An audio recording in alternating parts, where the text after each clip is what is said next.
Hello everyone, welcome to my channel. In the previous video we did section 7. Now we'll see what is last seen together theory.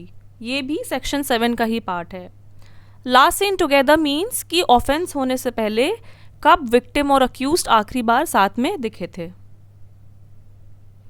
तो जब भी कोई offence commit होता है और ये प्रूव हो जाता है कि ऑफेंस होने से पहले आखिरी बार अक्यूज्ड विक्टिम के ही साथ था, तो यहाँ पे क्वेश्चन रेज होता है कि क्या इस ऑफेंस में अक्यूज़ का कोई रोल था, क्योंकि आखिरी बार अक्यूज़ ही था जो विक्टिम के साथ दिखा था.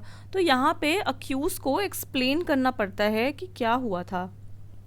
Now for example, A and B साथ में डिनर कर रहे होते हैं रात में और 10 बजे तक वो डिनर करके निकल जाते हैं वहाँ से. 11 बजे बी की डेड बॉडी मिलती है इन सम अदर प्लेस. तो यहाँ पे आपको थोड़ा सस्पिशन तो होगा या आप थोड़ा इंक्विजिटिव तो होंगे ही कि क्या ए को कुछ पता है इस इंसिडेंट के बारे में, क्योंकि आखिरी बार ए ही था जो बी के साथ था, बी के साथ वो डिनर कर रहा था 10 बजे तक. तो अब ये ज़रूरी नहीं है कि ए को पता ही हो कि क्या हुआ था. क्या पता ए डिनर करके अपने घर निकल गया हो, बी अपने घर निकल गया हो. स्टिल थोड़ा सस्पिशन तो होगा regarding the role of A in the offence. आगे बढ़ते हैं. However, last seen together theory will apply only when the time gap between the last seen together and commission of the offence was not much and other circumstantial evidence are strong against the accused. तो last seen together तभी apply होगा जब offence और last seen together के बीच time gap ज़्यादा ना हो. Suppose B का murder हो जाता है और A पे शक होता है और ए एंड बी साथ में एक वीक पहले दिखे थे, तो यहाँ पे लास्ट सीन टुगेदर उतना अप्लाई नहीं होगा. बट हाँ, अगर कुछ और सर्कमस्टांशियल एविडेंस मिले हैं ए के अगेंस्ट या कुछ स्ट्रॉन्ग एविडेंस मिले हैं ए के अगेंस्ट जिससे प्रूव हो रहा है कि ए का हाथ हो सकता है इस मर्डर में, तो अलग बात है. But last seen together apply होने के लिए टाइम गैप कम होना चाहिए ऑफेंस और जब वो आखिरी बार साथ में दिखे थे उनके बीच, और साथ ही में कुछ और सर्कमस्टांशियल एविडेंस भी होने चाहिए या कुछ स्ट्रॉन्ग एविडेंस भी होने चाहिए against the accused to prove कि हो सकता है ऑफेंस उसने किया हो. तो जब ए ने बी का मर्डर किया and A and B were last seen together, here it is important to note कि ए को अपॉर्चुनिटी मिली होगी बी को मारने की. एग्जाम्पल, ए एंड बी जब मूवी देख के बाहर निकल रहे थे and they were heading home, they were walking on a deserted road. एकदम सुनसान रास्ते पे चल रहे थे, बिल्कुल अंधेरा था, कोई भी पर्सन वहाँ पे प्रेजेंट नहीं था, कोई भी मौजूद नहीं था, स्ट्रीट लाइट भी नहीं जल रही थी, एकदम अंधेरा था, कुछ नहीं दिख रहा था. तो तब ए ने बी को नाइफ से स्टैब किया और वहाँ से भाग गया.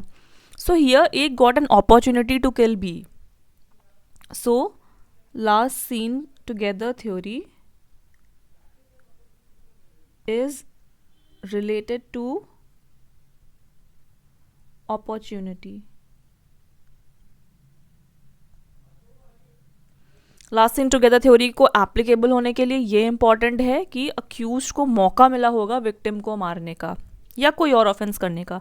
मैं मर्डर का एग्जांपल ले रही हूँ, but last seen together theory बाकी ऑफेंस, क्राइम और रॉन्ग पे भी एप्लीकेबल होती है, सिर्फ मर्डर पे नहीं, बाकी चीज़ों पे भी एप्लीकेबल है. So court will raise a presumption against the accused. Court accused के अगेंस्ट प्रिजम्पशन रेज करेगा कि since accused was last seen with the victim, ज़रूर अक्यूज का कोई रोल है उस ऑफेंस में. And the burden of rebutting the presumption would be on the accused, और अक्यूज पे बर्डन होगा उस प्रिजम्पशन को रिबट करने का. He has to prove otherwise कि नहीं ऐसा नहीं हुआ था, कुछ और बात थी. However, such presumption cannot be raised as a matter of routine. अब ज़रूरी नहीं कि हर बार कोई दो लोग साथ में दिखे और एक के साथ कोई ऑफेंस हुआ तो कोर्ट यही प्रिजम्पशन रेज करेगा कि ज़रूर इस दूसरे पर्सन का हाथ है. कुछ और स्ट्रॉन्ग सर्कमस्टांशियल एविडेंस भी होने चाहिए साथ में. Okay, so it should not be raise as a matter of routine. But हाँ, अगर कुछ और सर्कमस्टांशियल एविडेंस है तब कोर्ट ये प्रिज्यूम कर सकती है कि इसमें भी इस पर्सन का कोई रोल है ऑफेंस में. चलिए कुछ केसेस देखते हैं. First is state of UP through CBI versus Rajesh Talwar and another 2012 का केस है. You all have definitely heard about this case, also known as Aarushi murder case. तो जिस रात क्राइम कमिट हुआ था उस रात घर के अंदर सिर्फ 4 लोग थे, जिसमें से 2 विक्टिम थे जिनका मर्डर हो गया था और 2 अक्यूज थे, और कोई भी एविडेंस नहीं मिला था कि जिससे ये प्रूव हो जाए कि कोई इनके अलावा कोई और पर्सन भी घर में प्रेजेंट हो, ऐसा कोई एविडेंस नहीं मिला किसी और पर्सन के प्रेजेंट होने का. There were no evidence of any external entry in the house. 8 May 2008 morning 6 AM Aarushi was found dead. उस अपने रूम में she was found dead. And जिस रात मर्डर हुआ उस रात 10:30 they all had dinner together. ठीक है. And around 1:30 in the night the murder was committed. और घर के अंदर सिर्फ 4 लोग हैं जिसमें से 2 मर चुके हैं और 2 जिंदा हैं. तो ऑब्वियसली जो जिंदा हैं उन पे they are responsible to explain कि क्या हुआ था. जो एसपी थे, एसपी सिटी गाज़ियाबाद के, तो उन्होंने मिस्टर राजेश तलवार का स्टेटमेंट लिया जिसमें मिस्टर तलवार ने एडमिट किया कि वो सोने से पहले ही lock the door of the room of Aarushi. सोने से पहले उन्होंने आरुषि के रूम का दरवाज़ा लॉक किया था और चाबी अपने पास ही रखी थी. तो यहाँ पे ये क्वेश्चन रेज होता है कि जब उन्होंने खुद जाके डोर लॉक किया और चाबी अपने पास रखी तो कौन आरुषि का गेट खोल के अंदर आया होगा, आरुषि के रूम का गेट खोला होगा. So nothing has been prove to show, और ऐसा कुछ भी प्रूव हुआ ही नहीं है कि कोई और पर्सन आया है बाहर से. इनफैक्ट गार्ड ने भी अपार्टमेंट का जो गार्ड था उसने भी एविडेंस दिया कि उसने भी किसी को नहीं देखा अंदर आते हुए रात को, कुछ आवाज़ भी नहीं सुनी रात में. बिल्डिंग के आसपास भी उसने किसी कुछ ऐसा सस्पिशियस नहीं देखा. और ये भी ऐसा कोई एविडेंस ये भी नहीं मिला कि भाई फोर्सफुल एंट्री हुई हो, ज़बरदस्ती कोई घर में घुसाया था कुछ.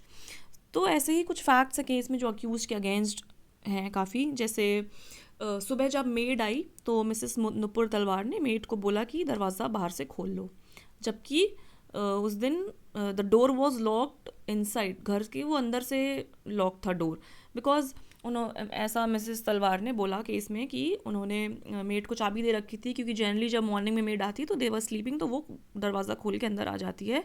But on that morning the door was close from inside. उसके बाद फिर जब हेमराज की बॉडी ऊपर टेरेस पे मिलती है, तो अब ये कोई सिंगल पर्सन का काम तो हो नहीं सकता कि इतनी हैवी बॉडी को वो टेरेस के ऊपर ले जाए. एंड जबकि हेमराज का रूम एंड आरुषि का रूम वो adjacent to each other. And also इस केस में मोटिव तो इस्टेब्लिश हो ही चुका था that the girl had sexual intercourse with the servant and this must have outraged mister Talwar. और कुछ नोट करने वाली बातें, कुछ फैक्ट्स ये नोट करने वाले हैं कि जिस रूम में आरुषि का मर्डर हुआ, that room was dressed up, एकदम साफ हो चुका था वो room. The entire floor was washed. और आरुषि जिस मैट्रेस में शी वॉज किल्ड वो मैट्रेस भी टेरेस पे मिली. तो ये क्वेश्चन यहाँ पे सवाल उठता है कि क्यों पूरे रूम की सफाई कर दी गई, सब कुछ बिल्कुल ड्रेस्ड अप था, सब कुछ सही सलामत था, एविडेंस मिटाने की कोशिश की गई. So this is a strong circumstantial evidence कि they wanted to destroy the evidence. वरना कोई वो पेरेंट्स क्यों जो सीन ऑफ क्राइम है उसको पूरा मिटाना चाहेंगे. ऑल्सो जो गोल्फ स्टिक थी जिससे मर्डर हुआ था, जिससे मारा था मिस्टर तलवार ने, the golf stick was missing from the golf bag, that stick. और वो स्टिक बहुत कुछ टाइम बाद, कुछ मंथ्स बाद आई थिंक मिलती है. सो एंड उस स्टिक से मर्डर भी हुआ था. सो द ऐसे कुछ फैक्ट्स हैं. So the pivotal thing in this case is last seen together theory.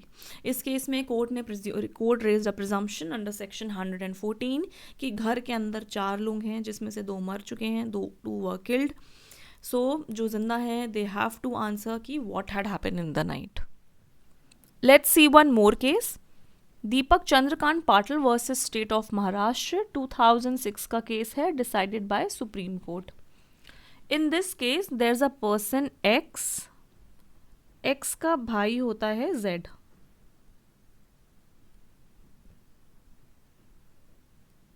X की एक डॉटर होती है डी. एक और पर्सन होता है वाई का एक सन होता है एस. जेड और एक्स दोनों सेम कॉलोनी में रहते हैं. डी एंड एस दोनों सेम स्कूल में पढ़ते हैं. D and S.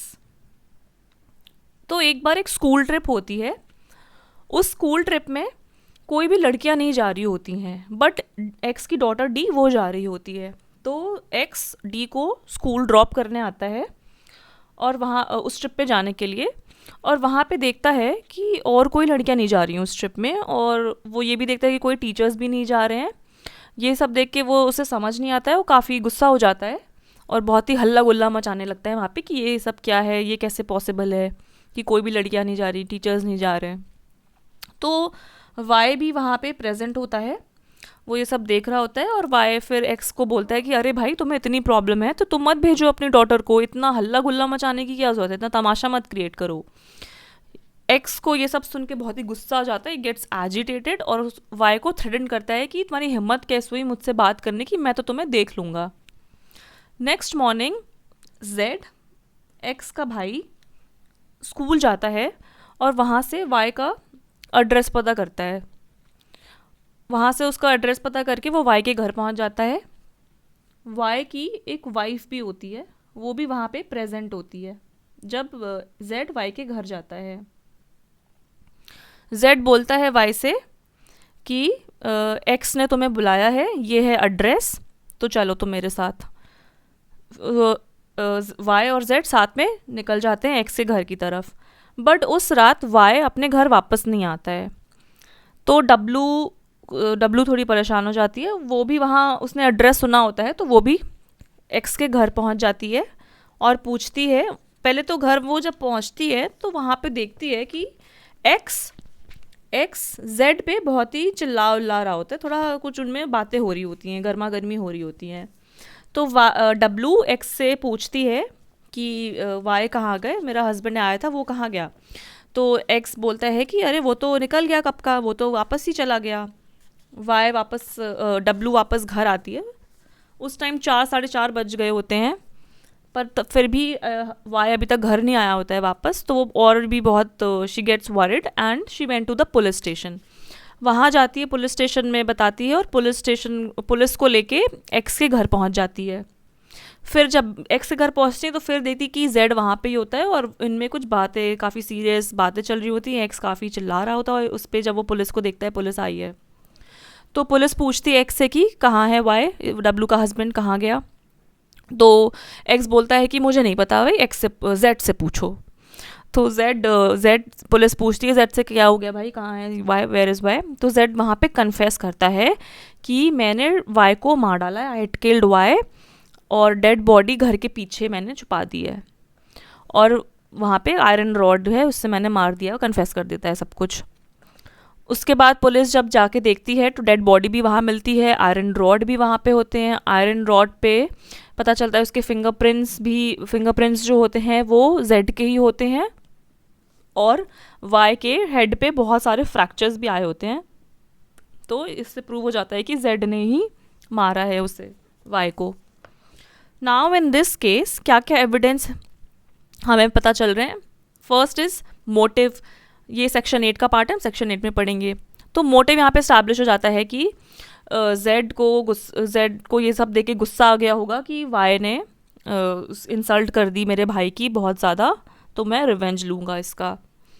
फिर उसके बाद प्रीसीडिंग कंडक्ट, प्रीवियस कंडक्ट, ये भी सेक्शन 8 का पार्ट है, हम उसमें पढ़ेंगे। तो प्रीवियस कंडक्ट भी था on the part of Z, कि वो स्कूल जाके वाई का एड्रेस पता करता है, एंड उसके घर भी ले जाता है, वाई के घर भी पहुंच जाता है, और उसको एक्स के घर भी ले चलता है। एंड देन कन्फेशन होता है यहाँ पे। कन्फेशन यहाँ पे एडमिसिबल नहीं होगा, क्योंकि हम जब सेक्शन 25 पढ़ेंगे तो उसमें देखेंगे कि confession made before a police officer is not admissible. Fingerprints से भी आइडेंटिफाई हो जाता है कि वाई के फिंगरप्रिंट्स मिलते हैं आयरन रॉड पे। एंड ऑल्सो डिस्कवरी स्टेटमेंट जो हम सेक्शन 27 में पढ़ेंगे, डिस्कवरी स्टेटमेंट में भी वो रेलिवेंट होते हैं, एडमिसिबल हो सकते हैं। तो जेड बता देता है कि देखो डेड बॉडी पीछे मिली है, आयरन रॉड मिला है, so this is also relevant. And finally हमारा टॉपिक लास्ट सीन टुगेदर।